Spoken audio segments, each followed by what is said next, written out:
Welcome, everyone. It being 6:01 and having a quorum present, I will call the Freetown Finance Committee meeting to order. Okay, I'm Christopher Plunk. I'm chair of the Lakeville Finance Committee. Having a quorum, we have two attendees, Darren Beals and Katie Rozier, on the line. So I'm going to open up the Lakeville portion of the Finance Committee meeting. Okay.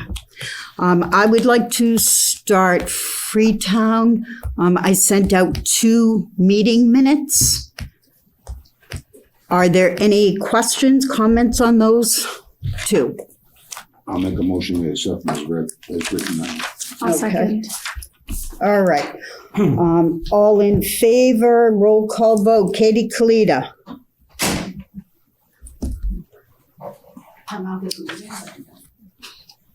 Can't hear you, Katie.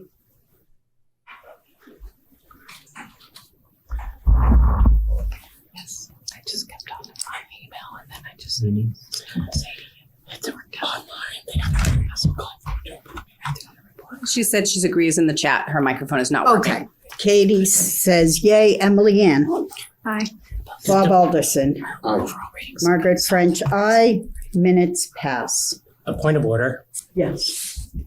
This is partially online Yes. No, it is not. participation from the members, right? I believe where members are online, there has to be a roll call vote to open the meeting. They state their name. Okay. Just as to make this an official meeting, that you have to do a roll call vote with voice recognition of their name. That's to open up the meeting. Okay. This is your meeting, but I just wanted to at least to bring that to the attention. Okay, thank you. Okay. To open the Freetown Finance roll call, Margaret French. Bob Alderson. Emily Doors. Can we get Katie? Can you try calling one of the phone? Look, do you have a phone near you, Katie, and call in on the phone line?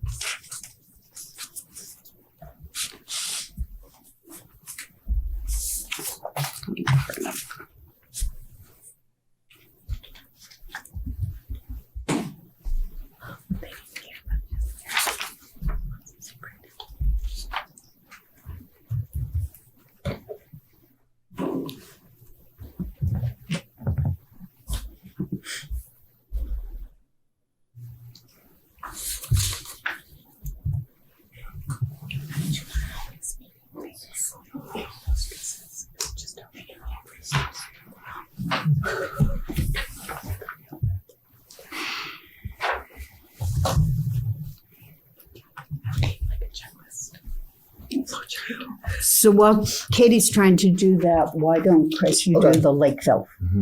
Okay, roll call for opening up the Lakeville Finance Committee meeting. Darren, Darren Beals here. Katie, Katie DeRozier's here. thank you, and Christopher Plunker. Thank you. All right. Do you want to do your meeting minutes? Oh, yes, go. Okay, yeah, we'll go. So first item on our agenda is a discussion and vote on the minutes for the January 16 meeting that was distributed to the members, I believe, last week. Do I have a motion? I'll make a motion to accept the minutes. Okay. I'll Second. Katie? Oh.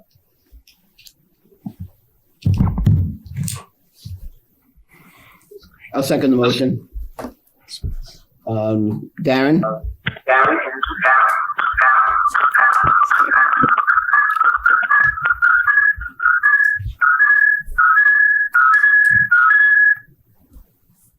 That's the phone Katie Kelty is trying to call in on that's vibrating back. Darren, a vote on the meeting minutes? Yeah, sorry, can you hear me? Yep, we got you. Okay, aye. Darren, aye. Okay, Katie? Katie, aye. All right, and Plunker, aye. Thank you. Katie Kalita, can you hear us?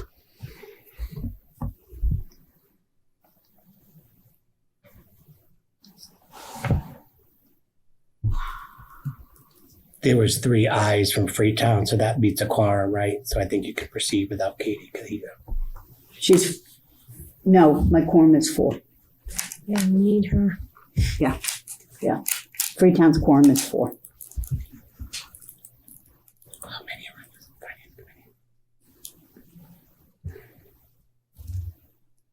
She's hung up. She might be trying back in.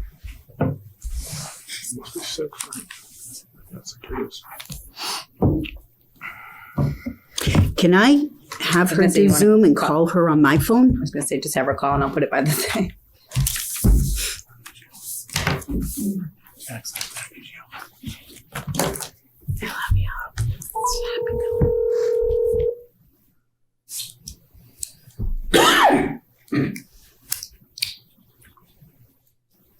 Hi, Margaret. Hi, Katie. I'm joining by the app now because it's not connecting on my mic for some reason. Can you hear me okay? Yes, I can. But while you're doing that, can you just state your name as present? Katie Kalita, present. Okay. Do I have to do the vote for the minutes again? Yeah. Okay, so I'll entertain a motion to approve the minutes from 12/13/23 and 1/16/24. I'll make a motion. I'll second. All right, all in favor, Katie Kalita, Hi. Emily, Aye. Bob, Aye. and Margaret French says aye, motion passes. Finally, item agenda 2, discussion of FY24 in anticipation of FY25 assessment requests. Before we start that, I just want to mention on Zoom, please keep yourself muted. If you have a question, just raise your hand or type it into the chat and wait to be recognized. And please keep all comments and questions relevant to the topic of discussion. Okay. Do you want me to start? What's our introductions? How about that? Oh, yes. You are right. Go. Okay, so before we begin, let's get, I want to, for the record, get an introduction to who is attending tonight. So I'll start again myself. I'm Christopher Plonka. I am the Lakeville Finance Committee Chair. On the line is Darren Beals, Lakeville Finance Committee member, and Katie DeRosa, also Lakeville Finance Committee member. And Margaret, introduce you. I am Margaret French, Chair of Freetown Finance Committee. Online, I have Katie Kalita. Go ahead, you can see it. You know- Hi, hopefully you can hear me now via Zoom. Bob Owens? Yep. Yes, Katie, we can hear you. Thank you. Say again? Sorry, name again. Bob Alderson. Emily Dorse. Ashley Boulay, Director of Student Services, Freetown Lakeville Regional School District. Hi all, Will Sinkowitz, Freetown Lakeville Regional School Committee. Nice to see you again. Steve Owen, Regional School Committee. Terry Fleming, Director of Curriculum and Assessment, Freetown Lakeville Regional School District. Alan Strauss, Superintendent, Freetown Lakeville Regional School. Deirdre Farrell Welch. Since April of 2023, I have been your interim Director of Finance. John Higgins, I'm the to be named Director of Finance for the coming school year. Okay, thank you. Thank you, everyone. I would request, as someone who's not here will be viewing this later on to do minutes, if we could just state our name when we speak. So, Margaret French, I'll start. I just had a couple of questions about the budget timeline. Can I get it for the record, state documents that we requested? Oh, Okay, so I just wanted to state for the record, items that issues or items we're going to discuss tonight include a documents and records request that was submitted on, let's see, I believe it was January, oh shoot. I believe it's January 27th. So for the record, the documents that both committees requested, and that request was sent to Deidre. We requested a fiscal year 25 budget calendar, a fiscal year 24 final approved detailed budget, copy of the last audit report for the school district, monthly general ledger reports, or the grant, also known as the grants management reports, for the beginning of each month, starting with January. We already have a copy of the December report. Sims reports 1 and 7 for years 2021, 2022, and 2023. Certified E&D reports from 2020, 2021, 2022, and 2023, including all debits and credits. And a current E&D report with year-to-date debits and also planned debits for the remaining fiscal year. The second request, and we'll talk about the documents that were received if we have any follow-up questions tonight. The second request for information that was sent to Will on January 24th regarding details for debits related to the December GL Grants Management Report that both committees received. And specifically for, let's see, we have 7 line items. I know it's going to be hard to follow along if folks don't have that report in front of them. When we get to those, if you have specific questions, we can get some more details on that. But the expenses primarily revolved around some salaries that appeared to be that have been running a deficit, and also some several postage line items that were significantly running a deficit. And then there was one for a contracted service line item. We'll talk a little bit more about those. Okay.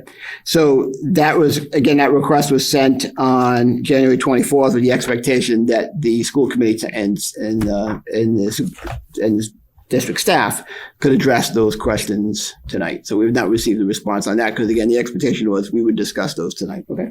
Thank you. Can I just ask a clarifying question? Yes. So you said that the first request was sent January 27th, but the second request was sent on the 24th. Oh yeah, I'm sorry. I think I have my dates wrong on that. That first email went out.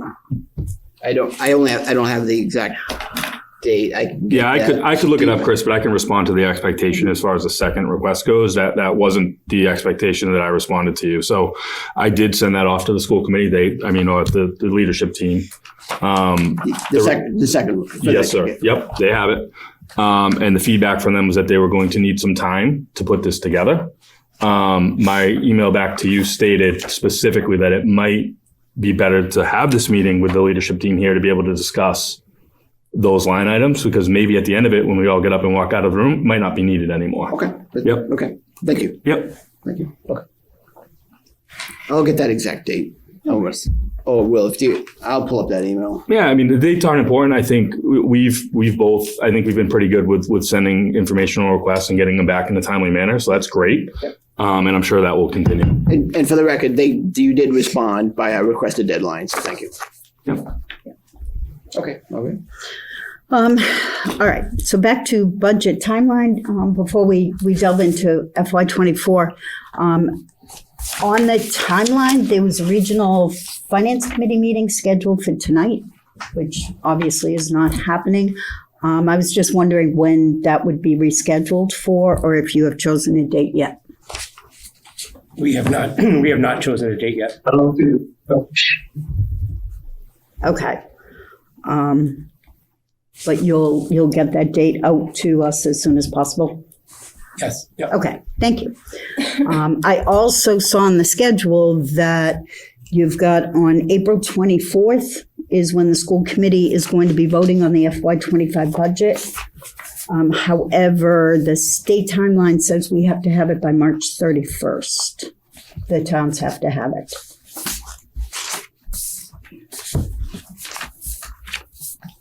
How are we going to address this issue? Is that revised this year? Not that I'm aware of. I know that last year on April 5th, because I started April 1st. I started April 5th. I'm sorry, April 1st. April 5th, the school committee had their public hearing. Right. On April 24th, you voted the budget.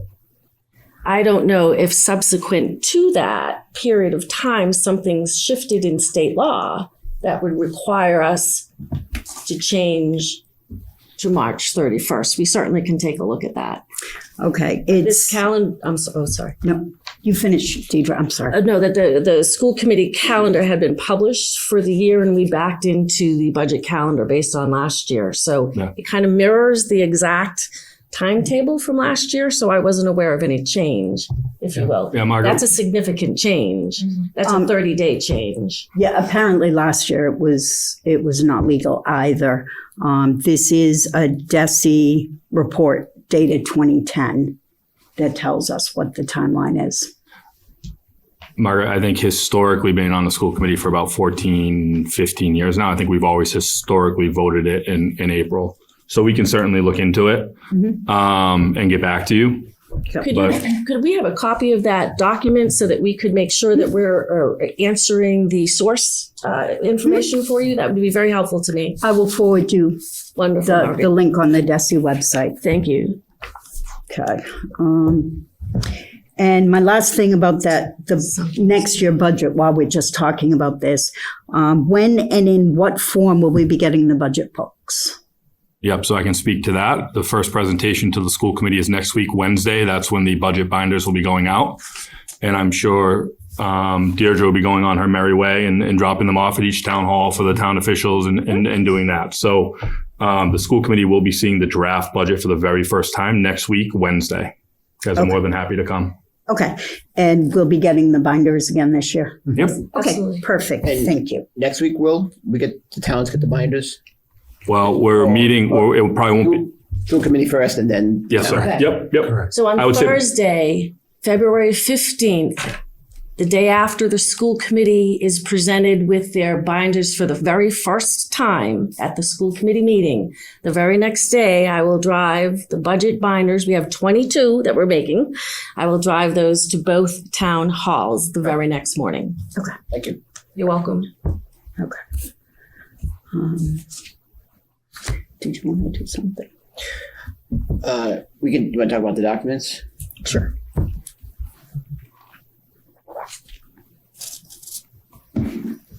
Okay. Okay. So let's take a look at the first document and records request that we submitted.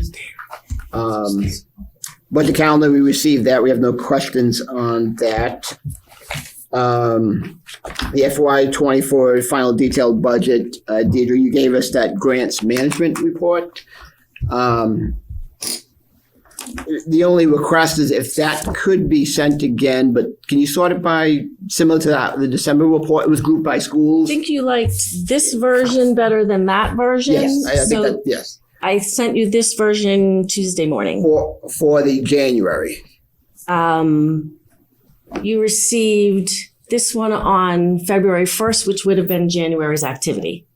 Correct, Yes. right. The other one was for the current fiscal year. You gave us a grants management report for the entire fiscal year 24. Yes, I did. Right. Could you reformat that, is what I'm asking? This one here? Yes. Okay. How would you like it done? Well, no, make sure we. This one. This one.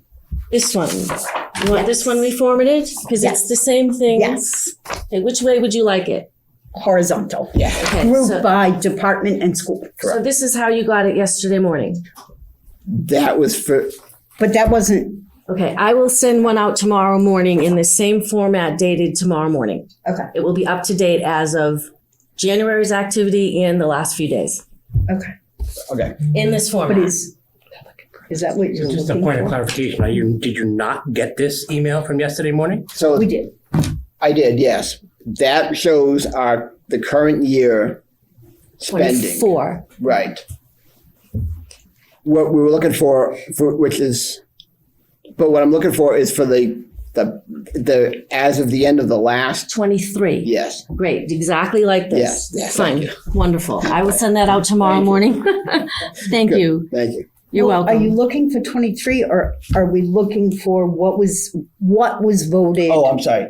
What what was was the voted budget as that of was the- voted that's on correct. April 24th, 23?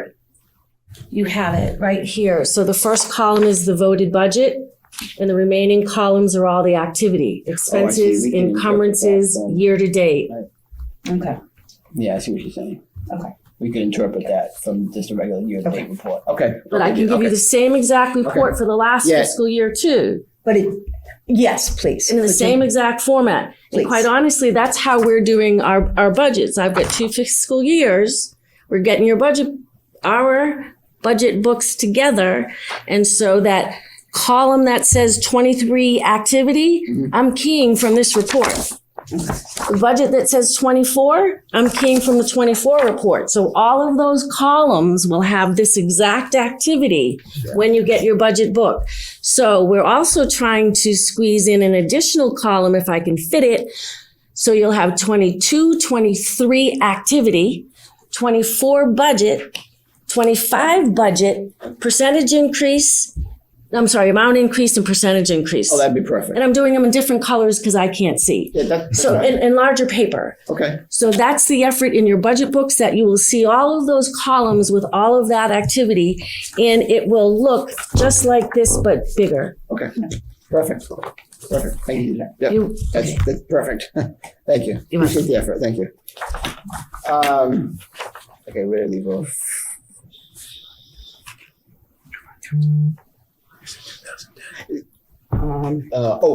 Yes, monthly grants management report. I think you just provided the latest one. Yes, so we're all set on that. Thank you. Appreciate that. Sims report 1 and 7 for years of 2021 through 2023. So we received appears to be a Schedule 1 report for October 23. We did not get a Schedule 7 for 2023, and we did not receive Schedules 1 and 7 for years 21 and 22. So we had all of those. Go ahead, Deirdre. Yeah. Thank you. So, I'm sorry, Deirdre Farrell Welch. What I did at that request, first of all, they were Sims request reports for Report 1 and Report 7. So I interpreted that what you were really asking for was Sims Schedule 1 and Schedule 7. We're looking for the enrollment figures. Oh, so you're looking for October 1 enrollment, not the end of the year reports. Okay, so I'm so sorry. What you received were the report schedules for Schedule 1 and Schedule 7 from the end of the year. My apologies. No, we're looking for the certified enrollment figures for Yes, so there the enrollment and then the special education enrollment. So there are 2 components that we'll have for you, and again, I can get those enrollment reports for you. But the other interesting piece that I printed out for you that I'll Just a point, that information is all reported to the state and on the DESI website. Yeah. So it's all current, including anything that comes from other districts that come in from that. So that may be your best source, because that's what has to report to the state, and that's where everyone else pulls for numbers that we get. So I think from getting your information and what's applied to other calculations for it, I would point you to the DESI website for enrollment numbers. And I believe they have it for the past 7 years that are included on that. So what we'll also have for you is I had sent to both Bob Noons and, I'm sorry, Deb. Penny, excuse me. Petty, thank you. October 1 enrollment, as well as to both towns, to both Todd Hassett and to Trevor, so that everyone would have the October 1 enrollment as certified. And I spelt Deb's name wrong, so it came back, so I sent it back. So everyone should have gotten that on December 28th. It was asked during that week. I came back from January vacation. I sent that out to everybody.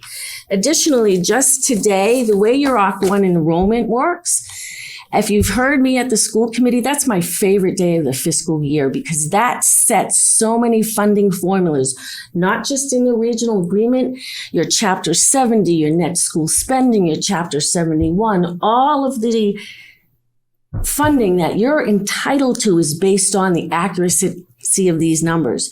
Your assessment, once the budgets are voted, are also based on the accuracy of those numbers. This year we were off 1, and it took us weeks to find the 1. We came in at 2701, we were 2700, we found the 1. That's how important the October 1 certification report is. And then the state also makes you do it mid-year. Every child has a SACID in the Commonwealth of Massachusetts. Every child is accounted for 3 to 4 times a year. At graduation time, were they in June? Where did they come back to school in September? Are they all accounted for October? And then last week, we had to send up an additional certification, not only of Freetown Lakeville, but every resident in Freetown Lakeville that is not going to Freetown Lakeville School District. So here is a list just certified today of every student, every resident student, where their SACID is. So I can forward you, again, the October 1 enrollment, but then I'll also forward you, this just came out yesterday, but that's how tight the enrollment certifications are. So again, my apologies for sending you the end of the year report. I'll get you your enrollment. Okay. Just a point of clarification through the chair, that should not be distributed with names on it. If you want to give numbers, that's perfectly fine. Correct. Right. Yes. That's fine. Great. Thank you. Thank you. Yeah. And just to go back to your budget calendar question, Fred, I think you need to look at Mass General Law too, because I think there's definitely a point of confusion. Mass General Law says April 30th. So, which is why it's a point of confusion on our end, because historically it's always been, that April, beginning of April, end of April piece, and then subsequently voted later in the school year, fiscal year. So just to double check that, not that saying that DESE is wrong, but I think Mass General Law also dictates a different timeline. Okay. I will certainly look at that. And I did look at the DESE figures for enrollment, and in different places, there was different enrollment. So one place I looked, we are down 55 students. And another page I looked at, we were down 76 students. So I did go on the DESE website and I did look all over the place and found all sorts of different numbers. So that's why I'm asking Deidre for it from you, Yes, because absolutely. it would make life much easier. Off the top of my head, based on those two numbers, the difference sounds to me like school choice enrollment. But I will definitely get that information for you and to you. Okay, thank you. Thank you very much. Okay, next on that list was the certified E&D reports, starting in 2020 up through 2023.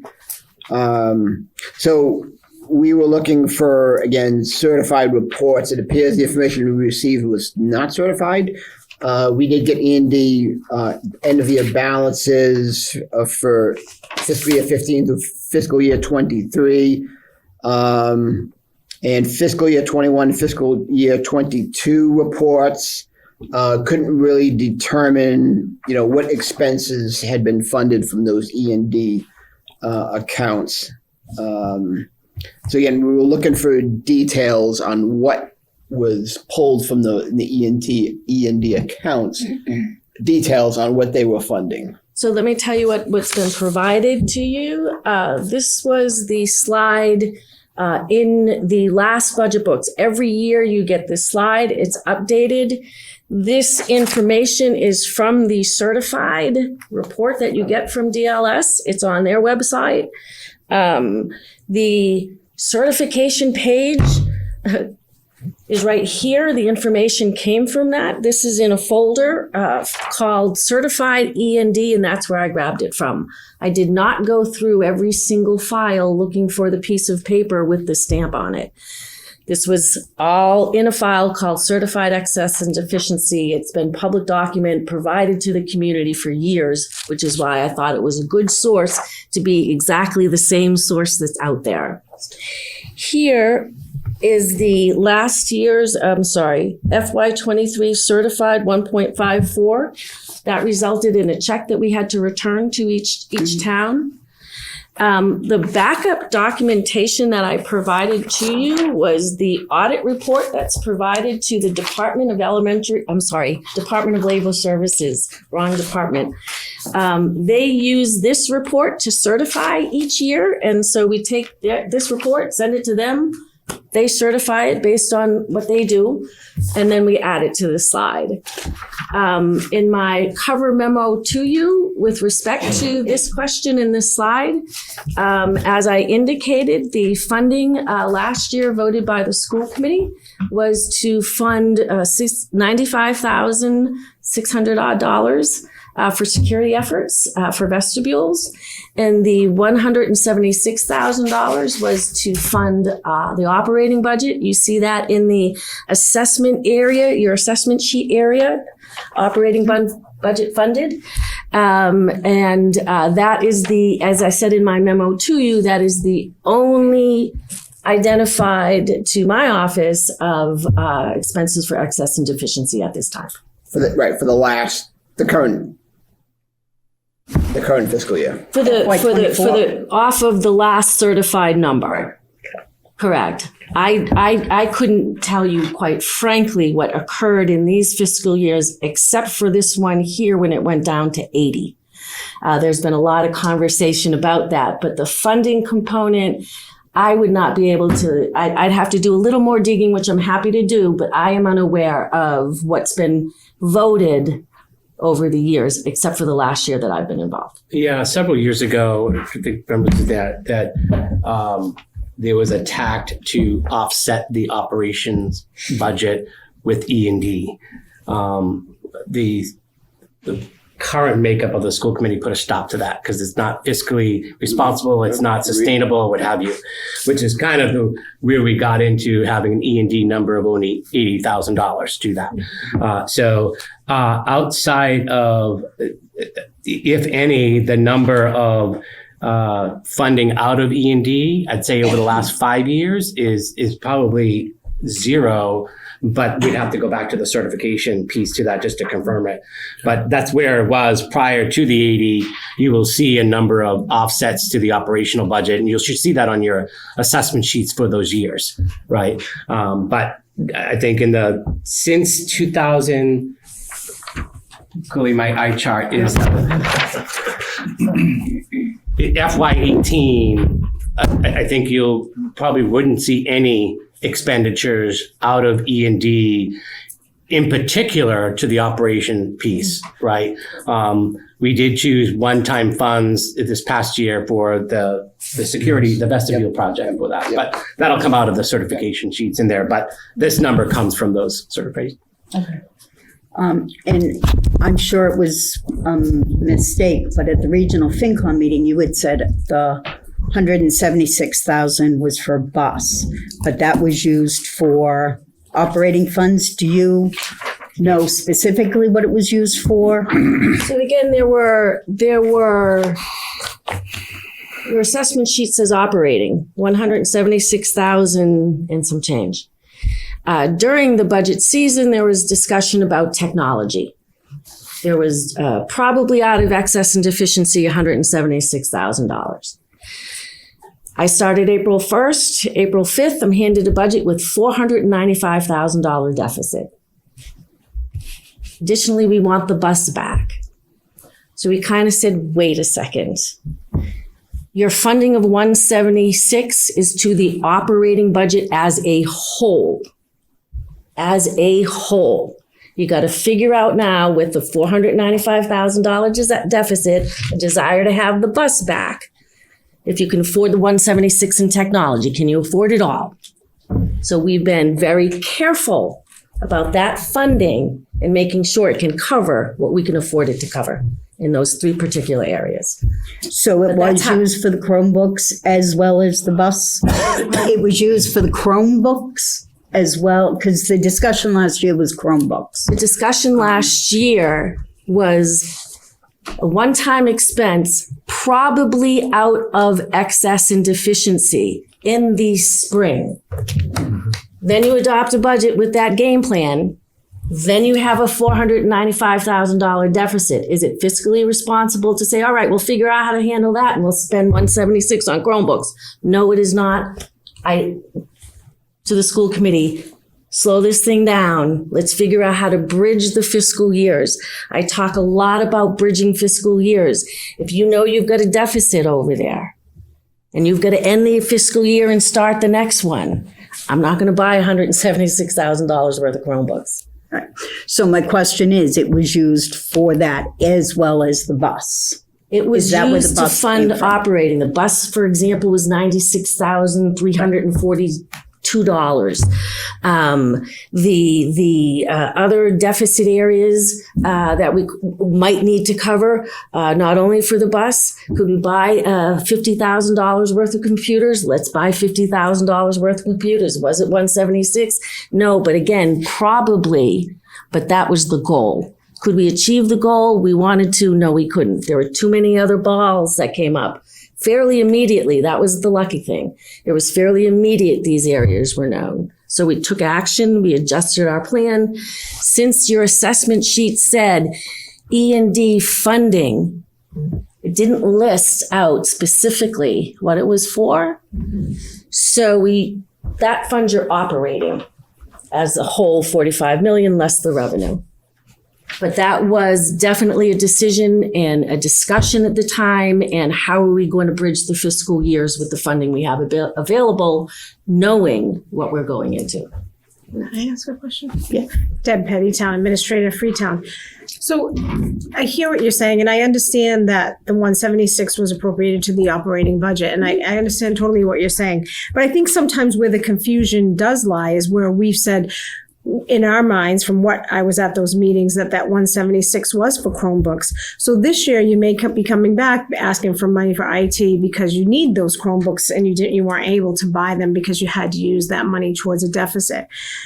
So what was the process? I mean, I wasn't aware that there was a $495,000 budget immediately after you passed the budget. So that would have been known. That would have been helpful to have been known. So that was reported. So I started April 1st. It was known March 30th. It was brought to the school committee April 5th. So it was reported live on TV, in a memo, in a report. What are we going to do? You continue to hear my reports about prepaying tuitions to bridge the fiscal year.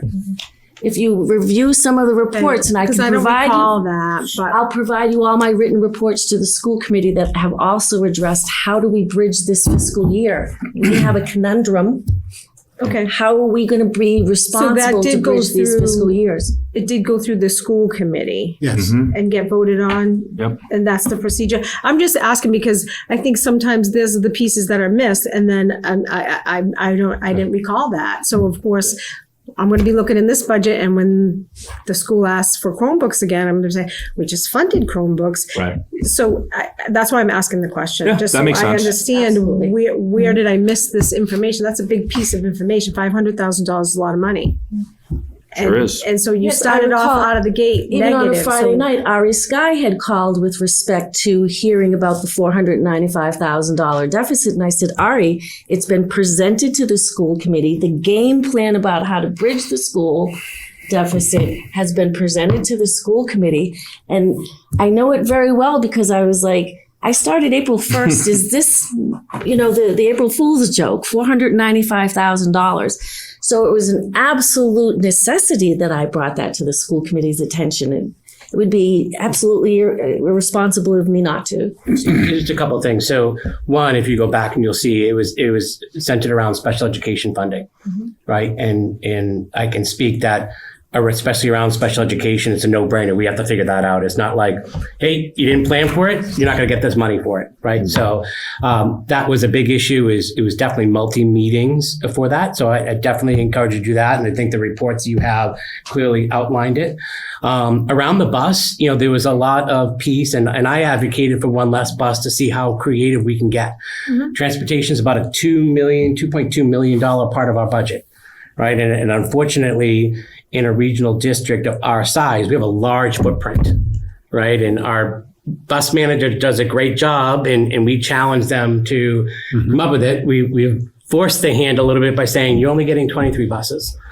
We continue to get complaints and like that. So how do we strategically look at that, right? And so the bus comes up, the net is, I think we calculated out, is about 26K between, I'm going on a big assumption that we're still averaging 75% reimbursement from the state, right? But that can always change. In our discussion, the question is, do we take it out of E&D? Do we take it out of E&D and put it into the Regional Transportation Revolving Fund, right? So that way it offsets that. Either way, it came out of that piece. So those are always going to be active discussions in that. Chromebooks is an interesting one, right? Depending upon who you talk to, one may say technology is a one-time fund. Others may say it's an operational piece. But that between now and FY28, there's going to be a big hurdle that the budget needs to come up with to replace Chromebooks. Now, I'm in technology. Technology companies sit there and tell you they're going to expire at a certain date. We need to take that with a grain of salt and plan accordingly. But technology itself, is particular to Chromebooks, is one that we have to look at all the way through FY28. I think the 176 that we allocated only is a small percentage of what we're looking to replace in that. Right, but you understand it's not necessarily about the Chromebooks. For me, it's about the communication, right? Like last year, I'm hearing that was funding replacing Chromebooks. I'm going to hear that, I'm sure, again this year. So that's why I'm just saying it's those pieces that if you miss that piece, and I'm not, I wasn't at the meeting apparently, or I just wasn't paying attention. That's where where it gets lost along the way. So I'm just asking. That's why I was asking the question. Not necessarily about the Chromebooks, except like I said, you're probably coming in this year's budget saying we need $175,000 to replace Chromebooks. I'm saying we just did that last year, Right. but the money didn't get sense. spent on Chromebooks. So two things. Just now, the Chromebook request is going to come for multi-years, right? But I would say, I know you were at a number of meetings last year, especially around the budget time frame. I would take a look at those reports. If there is a better way that you feel that we could do on the communication of that, happy to speak improvement on that. I know this was a heavily talked about topic. And I know it was definitely one of those pieces where this is one that we cannot not address, right? By saying, you know what, we didn't plan for it. It's out of the budget, right? So Deb, what we can do moving forward this year is after each meeting, maybe you and I and Deirdre and Bob sit down as a review. What questions do you have immediately, rather than, because they come fast and furious, the meetings, and then they start to fall in and we lose in the abyss someplace. So if that would make it better, we can certainly do that. Actually, I have a Could I question. say, Bob Alderson. You're talking about expenditures from the E&D. Where would we get a report of how the money gets in the E&D? Where does the funding come from? so the source of E&D, so each and every year, money gets deposited into E&D from leftover monies that are not used in the general fund. And is there For a, example, if you had a really great year and you didn't use any heat and we didn't have any snow, and so our line items for heat and snow were still left over in our budget and we didn't use them, we could roll that in, deposit it into excess and deficiency. So it's unused budgeted money at the end of the fiscal year that automatically rolls into excess and deficiency, and it's capped at 5%. I know that. Okay. But is that very similar to the free cash? On the It's town exactly perspective? like free cash. Yeah. Free cash, So snow and I think it's handled ice. the same way. Exactly the same. Snow and ice, free cash. Our recap sheets, we have a recap sheet. You have a recap sheet. We're a city and town for all intensive purposes. So our free cash is excess and deficiency, and your free cash is handled the same way. No snow this year, no heat needed. That rolls into free cash.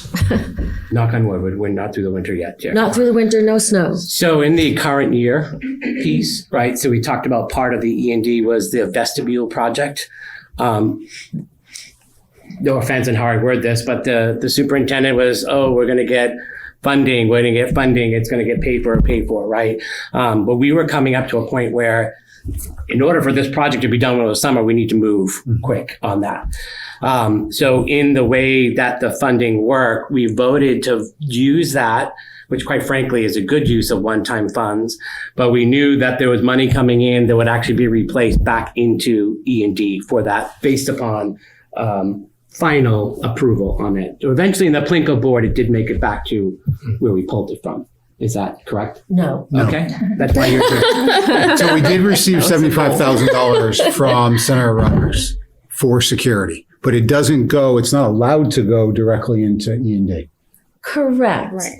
So we voted a project out of excess and deficiency. It's off and running for exactly what Mr. Owen had said. Additionally, the state gave the district after the fact $75,000. Now you can't kind of commingle the funds, if you will. You could hold on to that in your snow and ice fund and wait to the end of the year and force it into excess and deficiency. Or you could spend it on a necessary project for school security at the campus that we've got pricing coming in on to spend that additionally, not the whole 75 additional funds, but that's going to lock down your superintendent's office. So you're going to hear about that presentation from Alan, from myself. We'll see. Right. Okay. My apologies. I thought So excuse me. Are you saying that you don't have any security on campus? Is that Oh what you're gosh, saying? no. No. No, my purse has all the keys and fobs and lights. No, we added into the vestibules. Are you familiar with vestibules? Say again? Are you familiar with the term vestibules and what we added this year? Just for clarification. I'm not familiar with what you've added. I know what vestibule is. So the first door when I arrived in the district, the first door in every building was automatically locked. However, the second door, once you got into the first door, the second door automatically opened, which is very dangerous. So the work we did was to ensure that the vestibules completely were locked. So even the second door becomes, and I don't mean this negatively, but it becomes a trap. So if there is some issue, you have time for police to come in. But you can't get into the second door, which then actually brings you into the building without going through a number of steps, which is not what you were able to do previously, which was very dangerous. If you get in, you can always get out, correct? If you get into the building, Yeah. Into the building. This is a one-way lock. It's a one-way in lock. Yeah. The first door's locked, second door's locked. right, but you can go out. Correct. Okay, well, that was my question. Yes. Otherwise, it would be a fire hazard. Correct. You're proposing another security project? Are you saying with the grant We are going to funds? propose a security project. We're looking at prices. We have to have lots of discussion as to where it's going to go. I want it to go towards whatever helps kids the most. So we'll see. We don't know. We're getting prices from Greg Goodwin is talking with multiple people. I mean, there are things we need. There are walkie-talkies that we need. There are, we need to key our system so that every door is able to be opened in case of an emergency by any staff member. A staff member should be in another part of the building at the high school and should be able to open not just the science wing, but the math wing if an emergency happens. So we're getting all of those prices, and then we will all sit at a school committee meeting and make the decision where we're going. With the budget cuts that the governor did, cut all sorts of funding in half. Did you still get that $75,000? You actually have it in hand? Okay. The 9C cuts from the governor's office mid-year did not affect public education funding. Okay. Unfortunately, it was mental health services and some of those other kinds of things, but it did not directly affect public education funding. Senator Rodriguez was wonderful in helping us. Yep.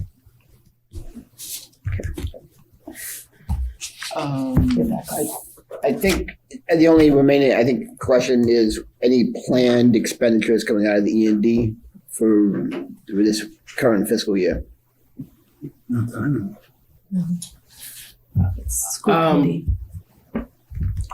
For me, I think it's tough for me to answer that question because I want to see the budget. Right. Right. So if there are recommendations from the administration, and I always ask the question, this is great. Is this a want or a need? Is this something that constitutes a one-time fund? So, for example, if the maintenance department says, hey, I need a new snowplow, right? And that's in the operating, but that's something that can be constituted as a one-time funding. And then I think that goes to the full school committee if we want to do that. So tough to answer at this point. It really depends upon what the requests that come out of the budget and what we say no and what can potentially move to that type of a funding. Chris, are you talking about 24 or are you talking about 25? Yeah, I'm not current 24, fiscal year 24. Not what you were going to, correct, FY 24, not FY 25. So the remaining few months left of the year, no project, no. Yeah, I'm always fearful of special education move-ins, right? And if we went clarify back, is that unplanned? Unplanned. Special, yeah. So that show up mid-year or something? Yes. Yes, For that some specifically reason- require like specialized programming in a different Okay. setting. Right. You obviously can't plan for that. Correct. and that's always a tough thing, and right. And if you look at where E&D was, that's where a lot of the funding came from out of there was back then, and that's obviously Historically, a lot of that was used yeah, to cover. exactly. Yep. So that's the only thing. I would hate to have more move-ins like that because they are a big expense. We already had some already this year. So not planned. Okay. You know what I mean? And knock on wood, that's not a. So. It's hard enough when we can't plan for it. Ashley and I have had lots of conversations. We have a student who July. Yeah, so he lives in the district already, but his prior district is responsible for his educational programming until July, and then will assume the tuition, which is $385,000 a year. I've heard. I think that's noted as school. Excuse me, is that for one child? Yes. Child, yeah. It's a residentially placed one-to-one student with significant need. Really? And these are the things that we can't Right. predict, right? They move into the district and we end up being responsible for their, What, did the other district run out of money? no, it's not like that. It's about where they reside. It's, They're I mean, district. you have to, I'm taken aback by that number, to be honest I've with been you. sharing it for a For one very long child. time now. And how We many found out- children do you have in this category? We have about 35 students that are placed in an out-of-district setting. That's more money than you get a year, I think. Ranging. Not all of that price. No. Please So it understand ranges that. from 20,000, Right. 15,000. To 385,000. 385,000 per year is for a student who has significant impairments and needs to be in a residential setting because of the level of care they require. Really? I'm just curious. I mean, what constitutes that kind of money? Is this like 24/7 24-hour care. care? Plus education. Plus needs, education? Plus And if staffing to support. I mean, when is the school's obligation ended? When he graduates? Age 22 for a student with that significant of need. And then what does he do? Then we would pass them along to an outside agency like Department of Developmental Services, which will help them for the remainder of their life be in another residential placement or group home, which would be state funded at that point.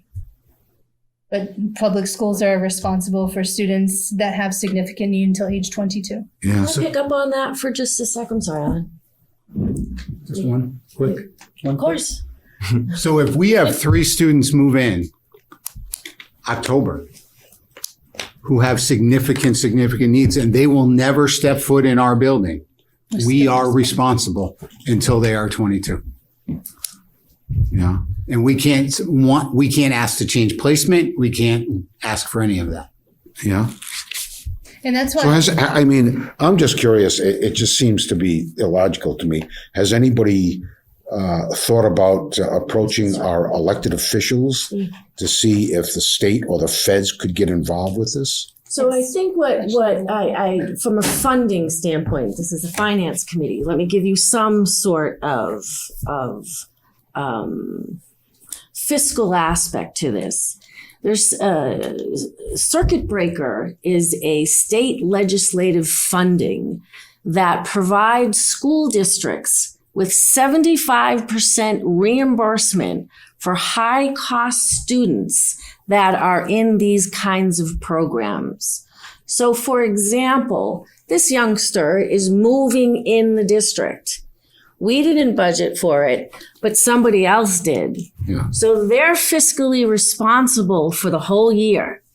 We're fiscally responsible July 1st, but we get 75% reimbursement, but not till the following year. Are we So we've getting got to figure- circuit breaker to this year? Yes. We always get 75% reimbursement for out-of-district students that cost 75% more of a funding formula. So we currently are getting it. And some of the reason right in here, I would say, is the legislative funding change to finally include transportation. We had been screaming about transportation reimbursement for years and years and years because of the high costs for some of these youngsters to get to their school across to the Berkshires, and we're paying for those costs. Because with the cost of the placement, we're also responsible by law to provide transportation, like Deirdre is saying. So we have been very successful. Excuse me, are we paying for commuting this kid from the Berkshires to here? That was just an example. I don't want to So get sorry. confused here. Go ahead. Berkshires is an example, but yes, we are responsible for transporting all of our students who are placed in an alternate setting, or anyone that is identified as homeless or in DCF custody. And that's by Really? law. I didn't actually know it was that deep, but Yeah. it just seems to me that these these kids, if they have these massive disabilities, are they going to be able to function? Do you think at On some their own? particular? No, which is why they require such intensive level of supports. And just to clarify, that's one extreme case. That we're There inheriting. are many students that require a level of service that can and will be very functioning. Yes. Right. So I don't want to just put a label across all of them that are in this. There are, whether it's hearing impaired or what have you, right? So these are different level of service. That's in a very extreme case, very expensive case. I don't want to put that on there. I'm going to say 95% or even higher than that are going to be very functioning in the community based upon the services we provide in that. Okay. Yeah, I mean, but my thought process just goes along those lines. Is you get somebody that's slightly impaired, they have a hearing disorder or something like that. Doesn't the parents' insurance take care of that stuff? No. It's the public school's responsibility to provide a free, appropriate public education. Which is where the balance in terms of what programming do we have. So, and I'm not asking for more money. That's not my point. What I'm saying, and I have a special needs son. If the district has a program or enough programs to service our kids, we then don't need to spend money sending our kids out. So if we don't have enough funding, we then have kids go to other places, because the bottom line is the courts decide, the advocates decide, and there are rules of law that we have to follow to ensure we can't Band-Aid a program. We can't put a student in a program and say, well, this is close enough. It must meet their exact needs, which gets really complex.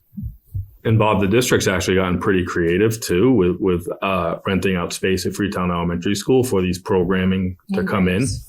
And that's actually bringing revenue into the district and also allowing us to keep our kids in district. Well, I will say, just for clarification, it doesn't bring revenue in. What it does is it takes Helps us to pay in credit advance. to our kids going to a program that they can do here. Right. We get a credit instead of sending them out. We get a credit because they're renting space. So you're right. I just didn't want you looking for a reason. Got you. Yep. Small detail. That revenue is to the towns. It's not to the district. Run that by me again. So there is space that is leased out by the collaborative, No, Freetown Elementary School. no, the credit is right off our tuition bill. Right. No, there is a check that is written to the town of Freetown every year From South Coast? from South Coast. It's probably average, correct me if I'm wrong, Deb, maybe between $60,000 and $80,000. It's 60,000. Yeah. So there It is, doesn't come through us. does not No, come to us. no, That's my no. point. Nope, it goes to the town. It goes to the Goes to town. One for Alright. Freetown, one for Lakeville. So that's just the rental on the building. Correct. But Deidre, you're saying that over and above that, there's a credit for our kids that are in there. Ash. No. You get rental. Right, You but get over and rental. above I that. might be speaking about so that you get a rental. One of my Right. questions. So what is the South Coast Collaborative credit that we get off of one of our tuition bills? I thought it was that. It's not that. I'm sorry. So I was understanding it the same way that you were, that Exactly. we get it and we use it towards tuition. So you And and I would have to wrong. reread the contract because I read the contract when we first had a request So for keep in questions mind, about right, it. in the district, we rent the district. I'm talking about the 5 schools. Right. We rent out of 2 schools. Correct. Okay. One Freetown is town property. Freetown Elementary is town property. That's what it is Which then. is It's why the that Grays. check goes to the town. It's the Grays. The Grays check comes, it's not a check, it's a credit. It comes Yes. to on the the district. tuition bill. Got And it. that's So 90. that's where that comes into play. So and again, it's 60K. It was maybe one year 70K when they did a classroom and a half, what have you. But let's call that it. But that is goes to the town for Freetown Elementary School rental. Because Freetown owns the building. So Freetown. we're both Okay, set. okay. That's- So that's the Yeah. credit is the Boom. Lakeville. Yeah. Okay. So, I thought I was did you get losing my that? mind. Good. So the check. So there are 2 checks. One goes to Lakeville and one comes to Freetown. No. Yep. No. No, it's not a check. It's a credit that we have to use towards our tuition. Because we have students who use it, Who attend South Coast? who we would have to pay. So it's a cumulative check for the entire for the entire school system. It's not separated by town. It No, it is. It is separated. So keep in mind, right? The towns own their respective elementary school. Correct. So Freetown, even though it's all part of one big happy district, Freetown has the Freetown Elementary School. Lakeville has the Assawamsett Elementary School. Where we lease to the collaborative is out of Grace, which is on the main campus, and Freetown Elementary School. So for the Grace lease, if you will, it's an offset of their bill, right? So there's no check to Lakeville or anything for that because the collaborative does not lease space out of that building. The reason why Freetown gets a check is because it's out of the Freetown Elementary School building. Okay. Does that Yeah. connect the dots there? Yep. Okay. And I think, Bob, what I was just trying to point out is that the district's gotten pretty creative with trying to bring some additional revenues into the town, right? And also keep kids in district to limit what Ashley was talking about. That was. Well, I mean, Can I I mean, follow? the reason that we're so concerned is that it's the sustainability of the numbers. You know, the increase. It's if anybody hasn't been paying attention, the economy's not doing too wonderful. Yeah. I mean, if something horrible happens, when something horrible happens, how are we going to address that? And I think it's going to be a large reduction for a lot of people, not just, for everyone. Well, I think we saw that with COVID, right? When COVID impacted us, special ed took precedent over everything. We had to prioritize our students going into the buildings, make sure that we had everything to make sure our staff were safe, the students were safe, break kids into smaller groups, make sure that was staffed accordingly. So, we've gone through a little bit of,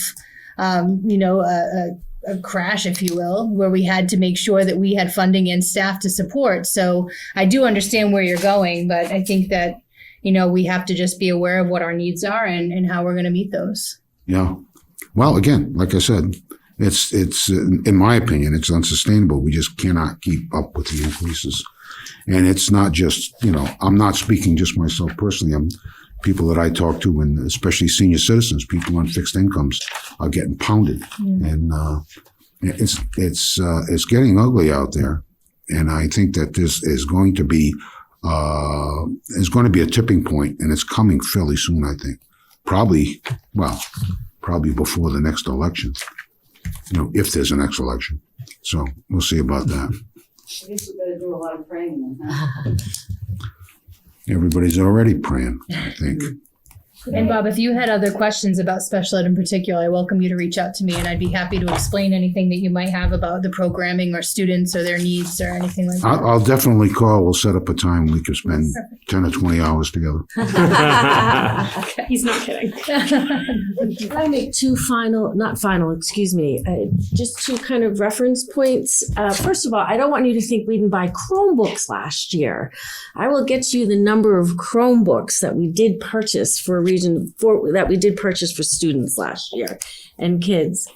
And the second thing I want to point out is this error that we had in the budget that created this $495,000 deficit was a Google spreadsheet to Excel conversion share. Now, I'm an Excel girl. If you want to Google share with me, I walk down the hall and I hand it to you. So your budget development this year has kind of taken a whole different, because we certainly just want to make sure that we do not find an error like that ever again. So we're being cognizant and preventative to make sure nothing like that ever happens again in the district. But even with a $500,000 deficit, you managed to pay those bills. Mm-hmm. Correct. So you found that money within the budget. Not all of it. So it's April 1st, and I'm $495,000 in deficit for a fiscal year that hasn't started yet. And so no money rolled into free cash this year. I used it to prepay tuitions.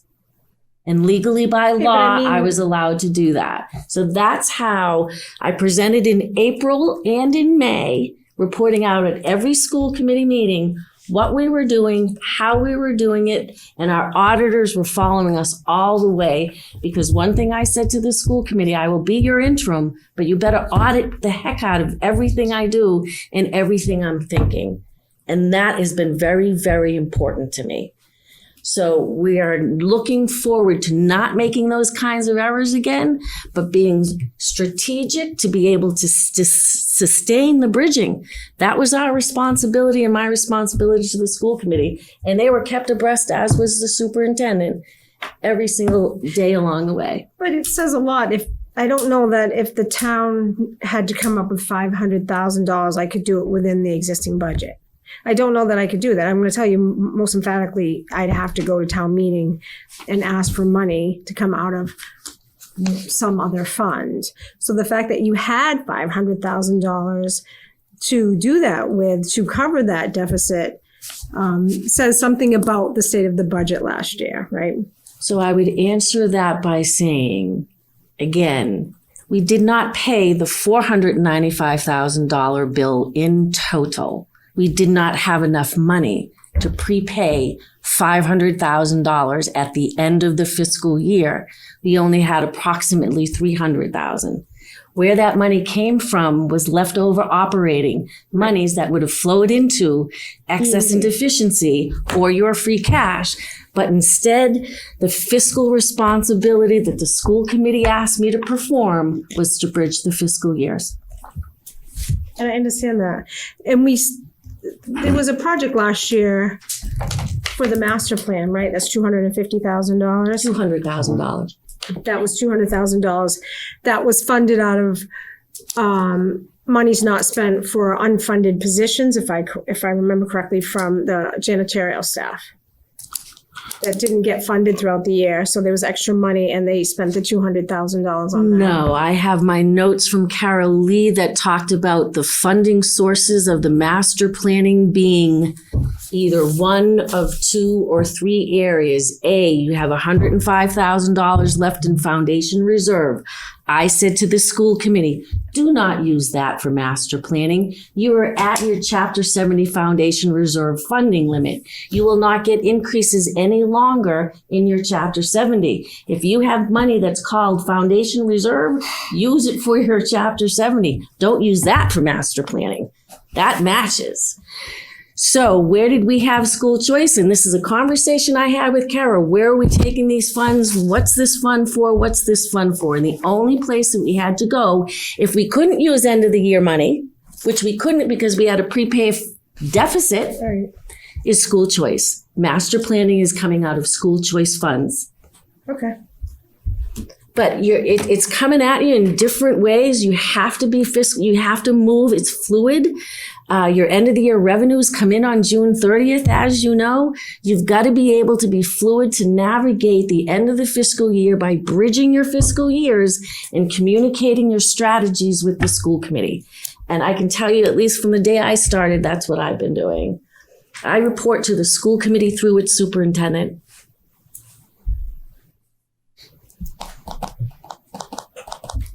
All right. I actually have a quick question about circuit breaker. Maybe I misread the report, but it looked like circuit breaker was down this year. Which report are you looking at? Sorry, I don't have a. The cherry sheet. The preliminary budget. Yes. So the way circuit breaker works from year to year to year as far as funding is concerned. Circuit breaker is a reimbursable program. So you have to spend the money first. You have to fill out a grid per student that says what services each of those students were delivered. You calculate it all out. It comes to an amount of money. If it exceeds 3 times foundation per pupil cost, you get 75% of what it exceeds. And we have to do the grid to go get the reimbursement. So each year we fill out these grids to get every penny that we're entitled to that we've already spent for the next year. So depending on your out-of-district placements each and every year, your circuit breaker is going to do this to you. You got to be really careful when you budget your circuit breaker because it's going to do this and based on your out-of-district placement costs and your transportation costs. So that's why you've got to be careful with your circuit breaker, and that's why you may see some sort of revenue shifting because the students aren't there to create the expense for the reimbursement.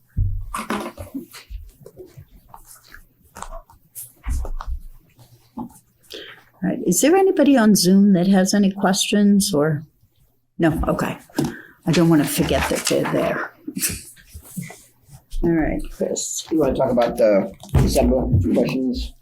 Sure. Sure. Okay, so going back to the second request that we sent, it was regarding the December grants management report. Yes. And we identified 6 line items that we requested clarification for. Okay. So let's, we'll start. First one is on page 1 of that report. And its description is it's SAL, I submit salary, clerical for a school committee.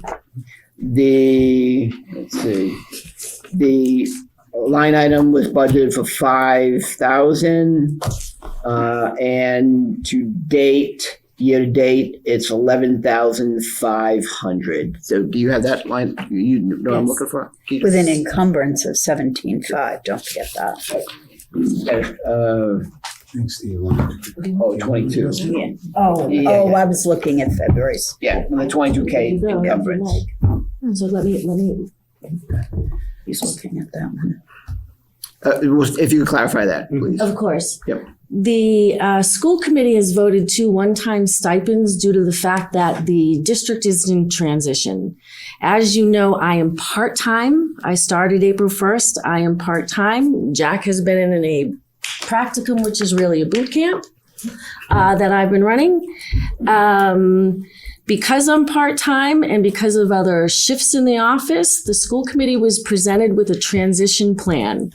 Additionally, in our business office, there are 5 folks in our business office. 3 folks have left. You've lost your payroll coordinator back to back. So we had 2 turnovers there. You've lost your director of finance and you've lost your district accountant. For all intents and purposes, you've lost your C-suite. Your C-suite of Financial management, right? Yes, yes. So your chief executive officer outside of the superintendent, your chief finance officer, and your district accountant. So we presented with the school committee, how are we going to get through a transition year? I am part-time, Jack is taking over, we're in a boot camp, and how are we going to support the rest of the department with what we've got going on? Presented the school committee with a transition plan. Those 2 stipends represent the transition plan that will not be brought forward into FY25. So those are those salary line items. If you look a little further down, you see the director of business services salary. That is where I am being paid out of. You see the residual funds available to the right-hand side. That is not, oops. Hold on, just slow down. I'm so sorry. The line, what line item? It is, I'd say, the third cluster You said down. director of business, right? Yes, I got ma'am. it, Yes, I got it, Margaret. right. So you see that residual amount of money on the right-hand side? That is not going to be paid to a part-time staff member, myself. So we're utilizing. It's a surplus. It's going to be a surplus for that line item. Yes, so that's how the salary payments are So the being paid with it. stipends are going to the school committee? I wish. No. Oh, that's kind of how Again, it was That's kind of how it sounded. That's why I'm asking. No, 'Cause not at all. You hired other The people. school committee voted 2 one-time stipends for the central office director of curriculum and the central office assistants to the superintendent for the 1 year during transition of not only the business office, 3 positions, the part-time director, the interim director, and additional services going on. We presented the school committee with a 1-year plan. We put the money there so everyone could see it, have a conversation about it, and know it's not going to be there next year. The funding for that is from the salary part-time Right. that should fund that Okay. during the transition year of the central office. So just to clarify, it is not to the school Well, committee. that's what it sounded like at first. I'm like, you're paying the school committee stipends to go in and help. I'm like, okay. Sorry, my Legally, apologies. that's out of the towns, right? Not out of the school budget in that. So as I said, it was a transitional period. We have a No, I thin, understand. I mean, I so that's understand how where, she and explained again, it. more of a transparency piece to it. So Yeah. Excuse me, how did you lose so many key people all at one time? It's a great question. well, I think there's several things that go on, right? So one, you have transition, right? Overall, people move on to different positions. I think that especially in this economy, people move on to higher paying jobs. Right. As far as if you look at school district, we are on the lower end on some of these key positions. And in this economy, people look at other different factors, such as I'm going to look for something closer to home. I'm going to look at different pieces. So while I think that we had a number of years where we had consistency, right? It's just we're hitting all at once as far as the time period of losing some key resources. Is there any other factor that you can point to that would lose 3 key people from your administration? They weren't all at the same time. Yeah, I don't 2 went think there's together. anything. 2 went to one place together.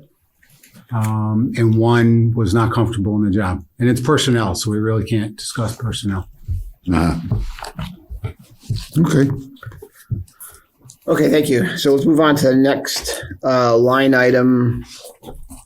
I wonder if we should talk about salaries in the group. Let's jump to the 3rd line item. Let's see. That is also on page 1, the salary for the Director of Special Needs. Let's see, that's budgeted at 310, about 188 spent year to date. So it looks like if you double it, it looks like it could be a. So right now, this is not the salary of the director of That's not special Ashley's salary. needs. There are currently 2.5 people budgeted and 3.0 being expended. I've got to move someone out of the grant, and I was unsure of exactly who, so I left it just as is so that we can do our mid-year grant moves. So the way the grants are awarded, they're awarded at the end of September. So the fiscal year has already started. We've kind of figured out exactly what the percentage shift is going to be, right? We voted our budget in April. Start of the fiscal year is July 1st. Our grant award is June.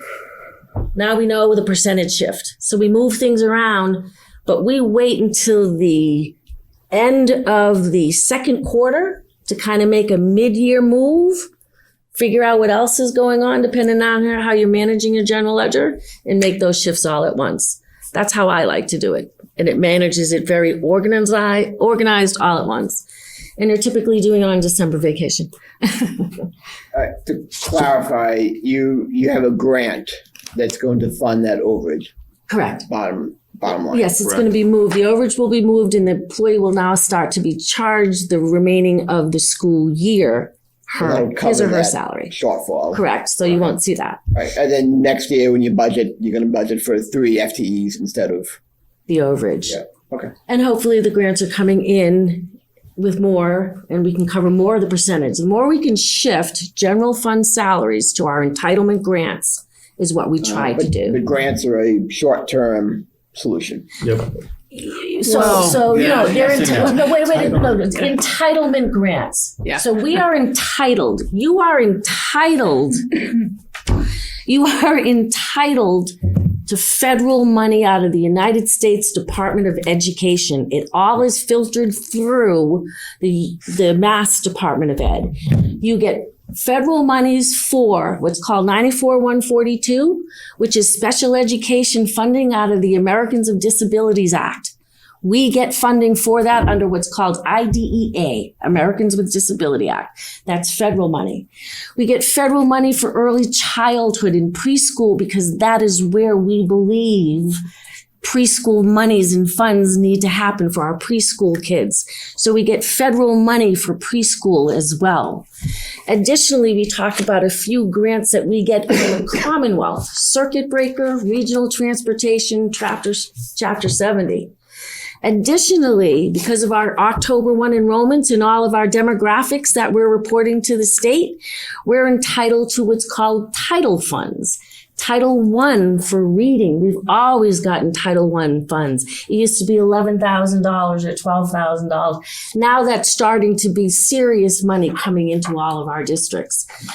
Wherever we can write grants, she's writing grants left and right. If you hear Terry at our school committee meetings, she's talking to the school committee about the grants she's written, the grants that we received, the grants that we were close to missing, and everything else that's excited as far as grants are concerned. But each and every year we get our entitlement monies from the federal government, and we go after whatever we can through Massachusetts efforts.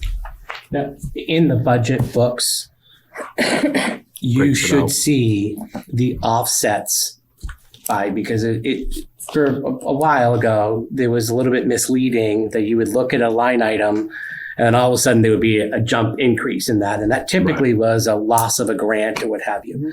So you will see, just for transparency, that, hey, this is that line item.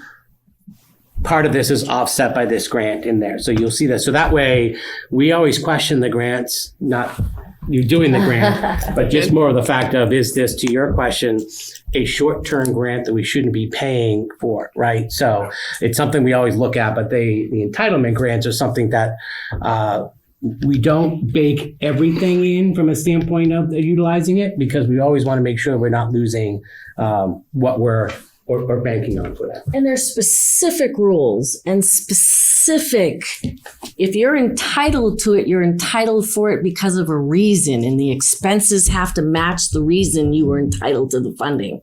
Special education for special education students.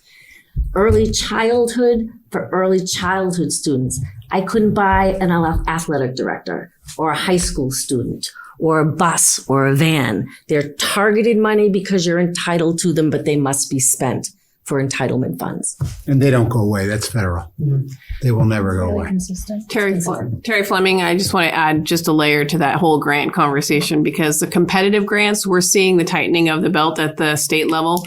The competitive grants that are those sustainability conversations that we have, they're putting on requirements now that we as a district haven't even qualified for the last 3 grants that have been put out and offered because because we're doing well. In the state size, we don't have high absenteeism. We don't have an over a certain percentage of low-income families.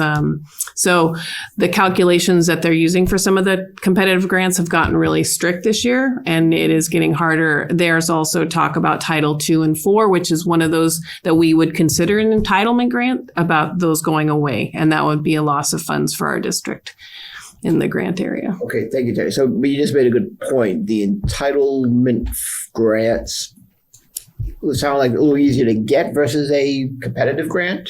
Yeah. So entitlement versus competitive. I think I like the word entitlement because we all get caught up in the writing of grants. Deb writes a million grants.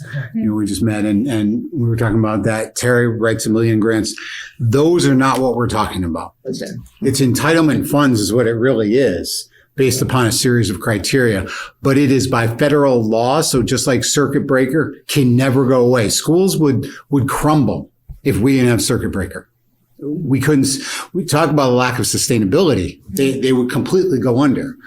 And everybody knows that, and the federal government knows that. So these entitlement funds are not something that we hope the governor is going to pass.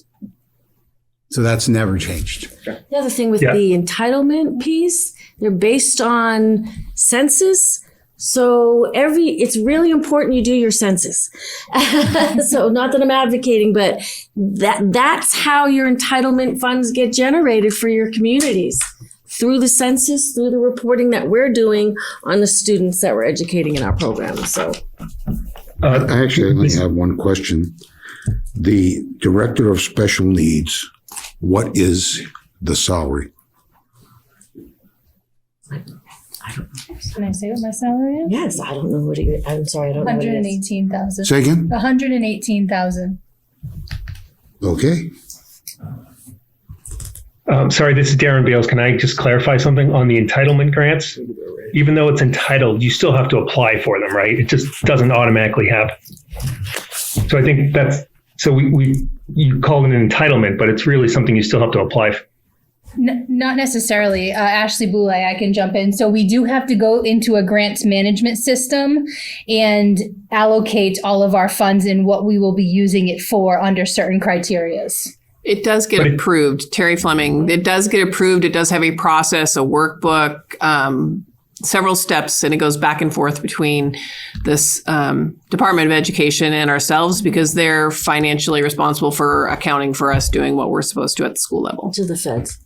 Right. So if someone forgot to do that, not that would happen, if someone forgot to do that, we would not get the money. That's correct. And they do a good job of chasing us down if that's the case. As the deadline approaches, they make sure they're on top of us to communicate if we need to finalize anything or submit anything. But we haven't faced that yet. Then you'd have a heck of a cash flow issue. Yeah. Understood. Thank you. We'd have a different conversation.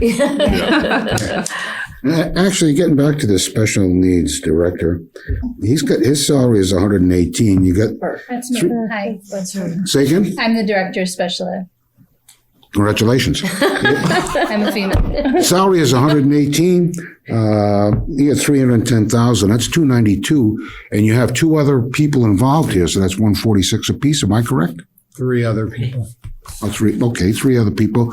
That's 100,000 apiece, approximately. Approximately. Huh? Is that correct? Yes. Okay. And your other director, right? Mm-hmm. So the other 3 people, I mean, you all work in conjunction. You're all on the same level. No, they're different. They're different leveled positions, but depending on their experience, come in at different pays. Okay. So in other words, you have professionals and rookies in. They're different. To add to it from an overall management perspective, you have a director. Talking about years of experience, is that Yes, what we're talking correct. about? Yep. Okay, all right. Sorry, this is Darren Beals again. I would just say in corporate America, they would be paid much more than they are. So although 118,000 sounds like a lot, and it is, And relatively speaking, it's not as much as you would think. I will also say it is the lowest paid special education director in potentially the state, Commonwealth. Why are you still here? Surrounding Bob, don't tempt her. towns are significantly. Next question. We don't want to give her any ideas. Right. We don't want to lose her. Uh-huh. Okay, well, And to be frank, this isn't an issue the district is going to have to address over the next few years, right? We have administrative positions that are on the low end. And this is one of the reasons why we have attrition, right? They'll move to another location that is either closer to home, that pays more, what have you. Unfortunately, Freetown Lakeville does not get a lot of funding from the state. Next town over, Taunton, gets a lot, right? So, but that is going to be an issue, and it's a budget concern as well. that might be an issue, but would you rather send your kids to Taunton or to Lake or to Freetown? I think he's talking about where you work, though. I understand that, but I still, you're talking about funding, the amount of funding they're getting. That's like New Bedford and Fall River.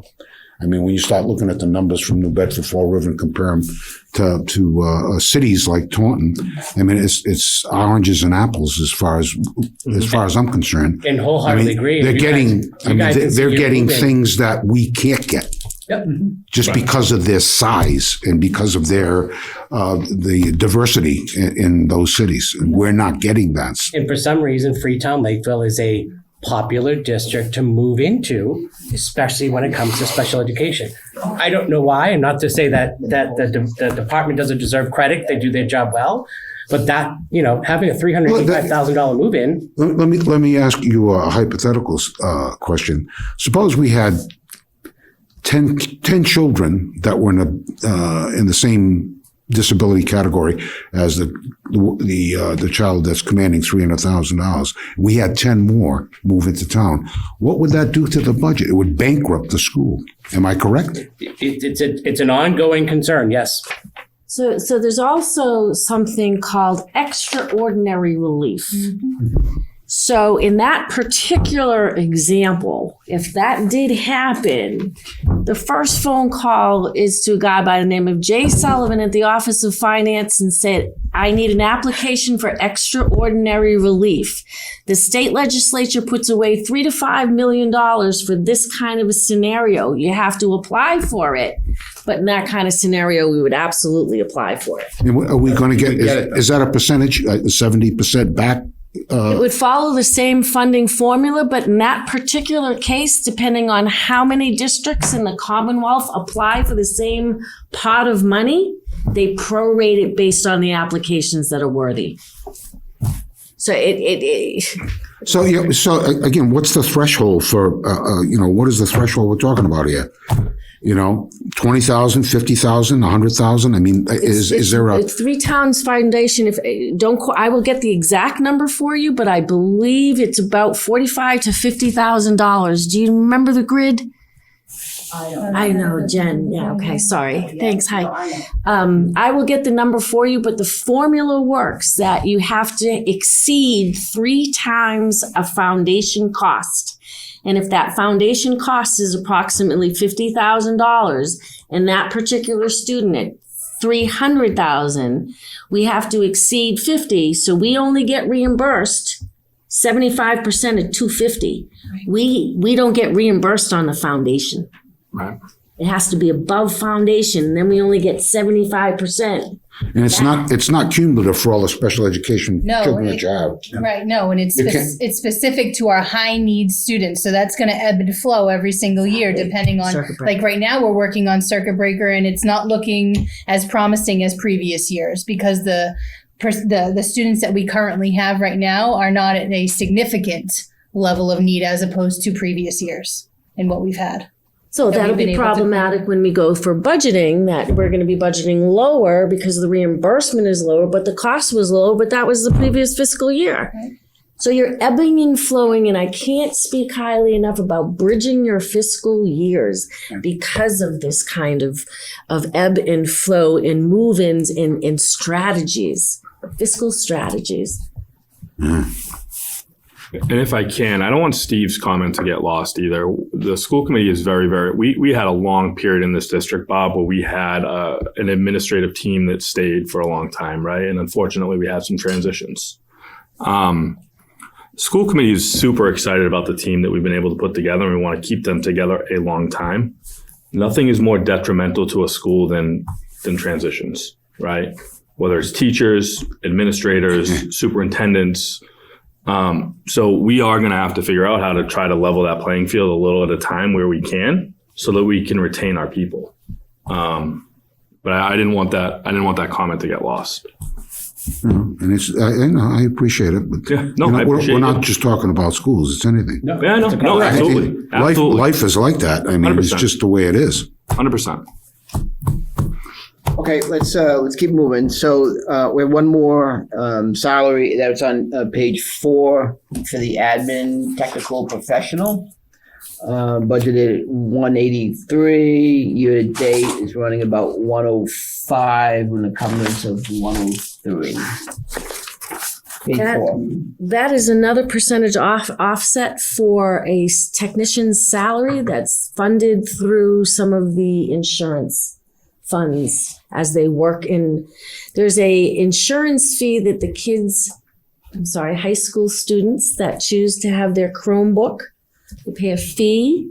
So if you break your Chromebook, you come in and you say, here's my Chromebook, fix it. So that goes to technology.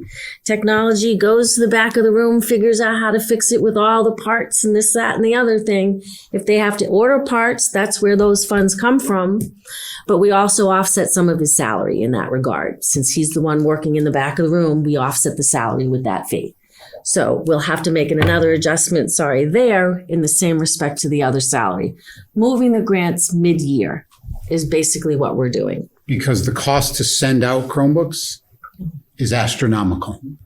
So it was cheaper to do it this way and have it done in-house. And the other piece becomes, having been in a district, Tara and I were in a district together in which Chromebooks would be sent out in year 1 when they first did it that way. And it would take kids 2, 3, 4 weeks to get them back. And academically, it was a disaster. So this cost helps our students to get their things back as quickly as possible. So are you saying that line item saying salary isn't just salary, it's also parts for the Chromebooks? No, I'm sorry. Okay. That is just salary. We have kind of what we call the graveyard of parts. And so we kind of rob the parts before we have to order anything. So this line item is just salary? Just salary. Just salary. Yes, ma'am. Funded by fees and funded in part by fees collected from the students. Yes. Yes, sir. So are you projecting an overrun on that? Not at this time. I mean, again, as so how many kids want to pay how many families pay this year that didn't pay last year? Salary went up, the revenue went down. Oh, I see what you're saying. You budgeted based off of what you expected for those fees. The fees are coming in lower. Okay, so you'll have to close that gap somehow. Exactly. And that's what, managing your general ledger quarterly. Yep, understand. Yeah, you're shifting, okay. Absolutely. Okay. Sorry, quick question, Darren Beals. Are the Chromebooks also under warranty? I assume they have a 2 to 3 year warranty? That's a Ryan Blanchard question that I'm going to defer, who is the director There is a of- warranty that covers certain aspects of it, yes. Okay. Darren, I believe after 3 years, though, we are responsible fully for fixing and adding new parts. Most of the issues that we're getting are broken screens. They are covered once in the first couple of years. Students are students. So they throw their backpack into their car and it may break again. And so that's when it made more sense for us to have extra screens, pulling screens from ones we're no longer using and putting it together that way, if that makes sense. But the warranty, Sure, and I also believe, is part of the, I'm not going to call it the recycling plan, but how do we enter new Chromebooks in a high school, take the high school Chromebooks, put them to the middle school Chromebooks to the elementary schools, and you recycle the asset, if you will. If you can get 5 years out of the asset, 3 years, how do you recycle those and feed them along? So if the warranty is a 2-year or a 3-year, those are going to go in, the other ones are going to filter down, and those typically are the ones we're going to be fixing a little more. Right. We don't get rid of them after 3 years. After the warranty's up, we do not get rid of them. They have a lifespan. I think they moved it to 2028 from the ones we bought prior to our arrival in 2021. So I think it was a 5-year span. It's 7 years. It's now a 7-year span, which helped us a little bit. Sure. Okay. Thank you. We have a rolling inventory of them. Yeah. It's not. 2 quick questions, Deidre. First of all, how many technicians are there? What is this salary Jake, covering? Eden, Charlie, I don't have that number. Jake, Eden, Charlie, and Ryan. So 4. 4, thank you. And a director of technology. So 5. Okay. And my second question is, if a family does not purchase the insurance, but they need a Chromebook fixed, do they get billed Yes. for these people to fix it? Yes. Yes. Okay. So at the beginning of the year, because I have to sign this ad nauseum every year, that's a paper issue I'm going to have with the district, but that's a different conversation. You get a form, acceptable use policy, every student has to sign it. And you get that insurance form. I think there's also a cap per family, right? So there's a per student, and then there's a cap per family. It does outline they do have the right to not get insurance, but it outlines typical costs if they don't, right? Okay. So if they need to replace the Chromebook, here's the cost to replace the Chromebook. If it's a cracked screen, here's that aspect of it. So then that has to be signed and turned back into the district. Okay. So this line item is not only using the insurance payments, it's also using whatever parents are paying to repair. So again, I think As part an of this is offset. just salary. It's That's not exactly. parts. That's your salary line. And I know you said the salary line was being offset by the insurance purchase. That's what they call it, the insurance purchase. So my question is, if somebody comes in to have their Chromebook repaired, they didn't buy insurance, they have to pay Correct. $200 for a Correct. screen. Does that $200 go towards that offset also? Yes, it Okay. goes into Thank the you. same fund. Okay, thank you. And it won't be Thank you. just so you know, it won't be $200 for a screen. Yeah, I know. Right. I'm just making. Our prices are pretty good. I'm just throwing out numbers. Right. No, I just wanted The revenue anybody matches- who's watching it to not worry that they would have to pay $200 for a screen. Maybe that kid had been They could buy a new Chromebook for You know, that. the one thing about fund accounting is the revenue, the funds have to match the expense. Right. So parents are paying for insurance. What's the expense? You've got to match the two, whether it's circuit breaker, 94, you've got to match the expenses, athletic fees, et cetera, et cetera. Okay, next, you have 3 postage line items. I mean, they're running, and it's not a lot, but it's 1,000 here, it's 1,500 there. It just looks a little odd. Can you clarify that? Certainly. So the postage at the region is such that there is a postage meter at the central office that is fulfilled electronically, that bulk mailings go through. At each building, they have forever stamps. So each building can do their small mailings, and then larger mailings come over to the central office and they're metered. Sometimes if there's a large mailing at the central office from a department, we kind of bill them back a little bit, depending on how you want to count for your expense, right? Special ed mailing, right? So we can do that if we so choose. However, in these few cases, forever stamps were going up. So we said to all the buildings, go out and get your stamps. Oh, it was pre-purchasing, a lot of stamps, and to save money because you know that. Oh, yeah, yes, sir. Okay. Thank you. And the last one was, let's see if I can find it now. This is expense for contracted service.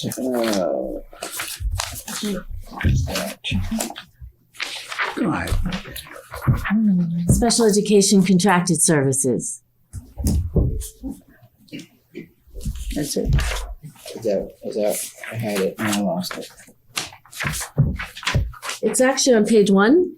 Oh, no, page 9. So that's under the Aponequid budget, budgeted for about $13K.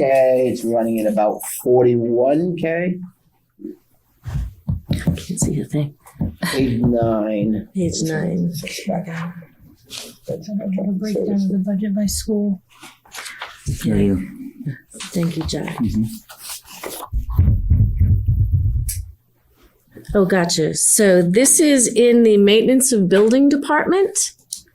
So that would be when I didn't mean to laugh. I'm sorry. I look at it and I can say with certainty that is the water break underneath the gym floor that insurance claim.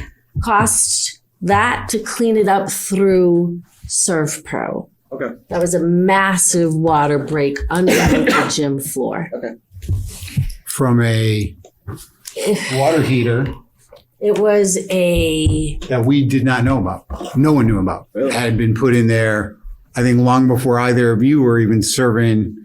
And the gym floor started to buckle, which is always a worry because of the cost of that is monumental. Greg and Deirdre and ServPro came out and they did some digging and found it. Wow. It was a tough one. Because there's recent water break. Right. So there's going to be another offset because of another water break at the field. That's also important because the insurance claim kind of came into it and our deductible went up and there has been some insurance claims. So that's kind of one of those things you try to figure out and balance that as well. But also this pump that was put in was for the purpose of trying to get hot water from the other side of the building where the tanks are.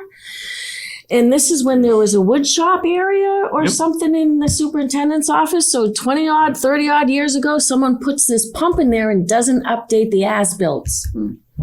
So we have no idea that this thing has been there. So we had no reason to look underneath the gym floor for a water leak. Wow. So it was those kinds of things that goes into a contracted service. But that was an emergency. That is why you would still charge it to the line item that it was accounted for. You report it to the state on your end of the year report. It is an overage, but that's the proper place to put it.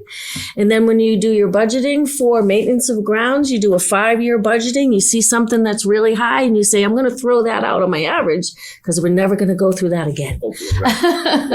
But that's how we're trying to work through those kinds of budgets, taking those one-time shots. It's like when you're averaging for COVID, if you include a COVID year, you might want to throw a COVID year out while you're doing averages for heat, electricity, snow removal. I mean, you got to throw that year out. So it's that kind of analysis. Great. Thank you. You're welcome. Anything else? No. Committee members have anything else? Oh, we don't have enough time for all that. I know about Well, we don't have enough time tonight. On the phone, Darren, Katie, you guys have anything? No, I'm all set for now. Thank you. Thank you, Katie. Darren? No questions right now. Thank you. Darren, you good? Yes, I'm all set. Thank you. Thank you. School committee members and staff, anything? No, I'd just like to say thank you. I think this has been good discussion, right? I think when folks work in silos, I think sometimes questions, it's a lot easier sitting down at the table, collaborating, right? And just talking through things. As I've offered up before, we're more than happy to come do this anytime. So just let us know as we work through the budget to get to somewhere that we need to be. For public as well, I know the school committee did reach out for some informational items from the town. We look forward to getting those, and we'll probably have some questions of our own, right? So the more we work through this together, I think the better off we're going to be, but I really appreciate the collaboration. So thank you. Thank you. And on behalf of the town of Lakeville, we appreciate your responding to our requests and your participation tonight. And we look forward as we start the fiscal year 25 budget process. We look forward to working with you. Thanks, Chris. Thank you. Thank you. Thank you. As does Freetown. Thank you, Margaret. Can you close motion? Okay. I will entertain a motion to close Freetown's I'll make a motion. meeting. I will second. All right. Roll call vote. Bob Alderson. Aye. Emily Ann. Aye. Katie Kalita. Aye. Margaret French says aye. We are adjourned as of 7:50. I just thought I'd wake you up. Okay, I'll entertain a motion to close the Lakeville portion of the finance. Yeah, I'll make a motion. Second. I think Darren, did you second it? I made a motion. Katie You seconded made a it. motion. Yes, of course. I go Yeah. first. Katie? So Margaret, these, Katie seconded, right? Darren, aye. They both And second. Blanca, aye. Katie? Aye. Thank you. Meeting's adjourned at 7:51. Thank you. Thank you.